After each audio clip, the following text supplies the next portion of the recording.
తెలియకుండా tiffin centre పెట్టినవారా? దీనికి ఈ సందులో టిఫిన్ సెంటర్ పెట్టినా నీకెట్లా తెలుసే? అట్లనే తెలిసే.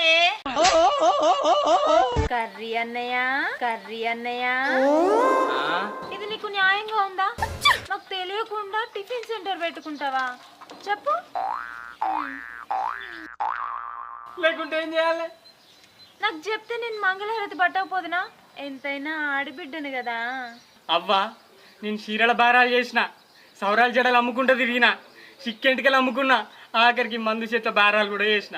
అవన్నీ ఆగం చేసింది కాకుండా గన్న అడి సెంటర్లో పెట్టాల్సిన ఈ టిఫిన్ సెంటరు ఎవ్వరు దూరానికి సందులో పెట్టిన ఈడు కూడా చిన్న బతుకాగం చేద్దాం అనుకుంటానే మీరిద్దరు కలిసి. మీ కష్టం పగవాడికి కూడా రాకూడదు గురుగారు.